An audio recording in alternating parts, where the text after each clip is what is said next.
Bar കോഴ എന്നത് വെറുമൊരു പ്രയോഗമല്ല, കേരള രാഷ്ട്രീയത്തിൽ ആളിപ്പിടിച്ച ചരിത്രമുള്ളൊരു വിവാദമാണ്. അപ്പൊ പണ്ട് നിങ്ങൾ പറഞ്ഞ ഇതിനെതിരെ പ്രതിഷേധിക്കണമെന്ന്? അന്നത്തെ സാഹചര്യമല്ല ഇന്നത്തെ സാഹചര്യം. അന്ന് അവര് ഭരിച്ചു, അതുകൊണ്ട് ഞാൻ പറഞ്ഞു. വീണ്ടും ബാർ കോഴയോ എന്ന ചോദ്യം ഉയരുമ്പോൾ പ്രതിപക്ഷം അതിനെ ആയുധമാക്കുന്നത് മുറിവേറ്റവൻ അതിന്റെ ആഴം ആരും പറഞ്ഞു കൊടുക്കേണ്ട എന്നുള്ളത് കൊണ്ടാണ്.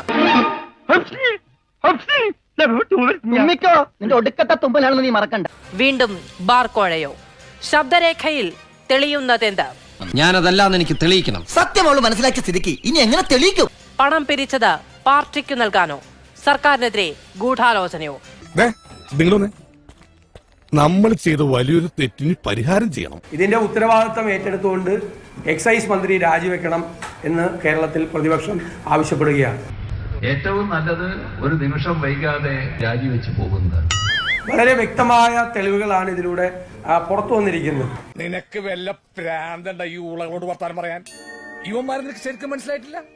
ആദ്യത്തെ പിണറായി വിജയൻ സർക്കാർ വന്നതിന് ശേഷം 669 ബാറുകൾക്ക് ലൈസൻസ് കൊടുത്തു. റേഷനരിക്ക് ക്ഷാമം ഉണ്ടായപ്പോ പോലും ഇവിടെ മദ്യത്തിന് ക്ഷാമം ഉണ്ടാവാൻ നമ്മൾ അനുവദിച്ചിട്ടില്ല, അനുവദിക്കുകയുമില്ല. അതാണ് ഞങ്ങളുടെ സർക്കാർ നയം. ശരി, വിശദമായ ചർച്ചയിലേക്ക്. ശ്രീ എസ്.കെ. സജീഷ്, ആരായിരിക്കാം ഈ ഗൂഢാലോചന നടത്തിയത്?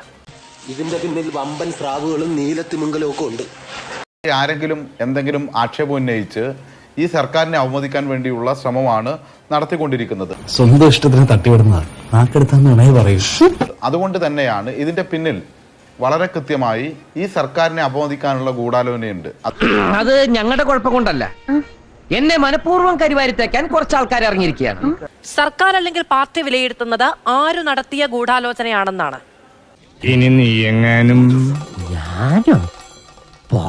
കാര്യം കുറെ നാളുകളായി പല പല വിഷയങ്ങളിൽ ഈ സർക്കാരിനെ അപമതിക്കാനുള്ള നിരവധിയായ ഗൂഢാലോചനകൾ നടത്തിയിട്ടുണ്ട്.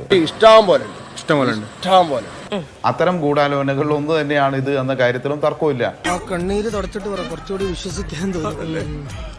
ഈ ആരോപണങ്ങൾ ഇവർക്ക് കൃത്യമായി തന്നെ തിരിച്ചടിക്കുന്നുണ്ട്. ആർക്ക് പണം കിട്ടിയെന്ന് മാത്രം അറിഞ്ഞാൽ മതി. മാധു,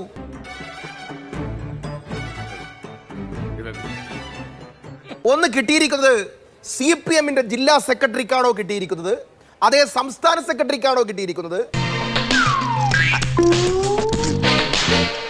അതേ സംസ്ഥാന സെക്രട്ടറിക്കാണോ കിട്ടിയിരിക്കുന്നത്, അതേ ഭരണകൂടത്തിന്റെ അധികാരിയായ ശ്രീ പിണറായി വിജയനാണോ കിട്ടിയിരിക്കുന്നത്? ആരും ഇന്നത്തെ കാലത്ത് വല്ലാതെ പണത്തിന്റെ പിന്നാലെ പോകാൻ ത്വര കാണിക്കുന്ന അവസ്ഥയുണ്ടാക്കി. 75 ബാറിൽ നിന്നും 801 ബാറുകളിലേക്ക് മാറ്റിയത് ഇടതുപക്ഷമാണ്. ഫുൾ മാർക്കാ. അതിൽ നിനക്ക് അഭിമാനിക്കാൻ.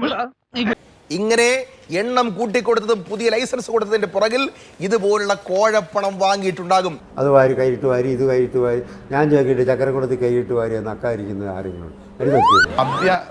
മദ്യത്തിൽ മുക്കി കേരളത്തെ മാറ്റിയത് UDF-ന്റെ കാലത്താണ്. 2016 UDF കാലം. നിനക്കതൊക്കെ എങ്ങനെ സാധിക്കും? ഇന്ന് എക്സൈസ് മന്ത്രി MP രാജേഷ് ഷാജി ചേട്ടാ ഇവിടെ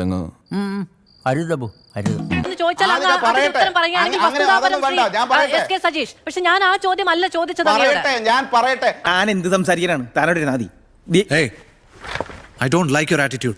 നിങ്ങളുടെ ഈ ചർച്ചയിൽ പങ്കെടുക്കുക എന്ന് വിചാരിച്ച് മാത്രം ഇരിക്കുന്ന ആളുകളൊന്നും അല്ല ഞങ്ങൾ.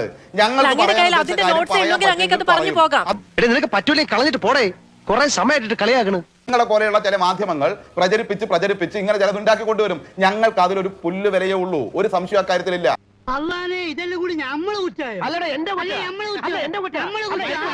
ഇവിടെ UDF കാലം പോലെ അല്ല. പുല്ലിന്റെ വിലയും നിലവാരവും ഒക്കെ അവിടുന്ന് തീരുമാനിക്കുന്നുണ്ടെങ്കിൽ എനിക്കൊന്നും ചെയ്യാനില്ല. എനിക്കൊന്നും ചെയ്യാനില്ല. ഇതിനൊക്കെ എന്താ വേണ്ടെന്നറിയോ? അവന്റെ മുഖം പിടിച്ചിട്ട് തേക്കാത്ത ചുമരും അങ്ങോട്ടും ഇങ്ങോട്ടും ഇട്ടങ്ങോട്ട്. ഇതൊക്കെ വെച്ചിട്ട് അപ്പുറത്തുനിന്ന് കുറെ ആളുകൾ ആഘോഷിക്കാൻ വേണ്ടി വരികയാണ് കോൺഗ്രസ്സുകാര്. ഞങ്ങൾ അടിമ കമ്മികളെ പോലെ ഇരുന്ന് നല്ലത്.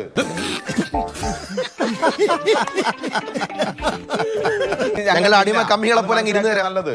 നീ എന്നെ കളിയാക്കുക അല്ല, കാര്യമായിട്ടാക്കിയതാ. എല്ലാവർക്കും സന്തോഷമായല്ലോ? എനിക്ക് സന്തോഷമായി. എല്ലാവർക്കും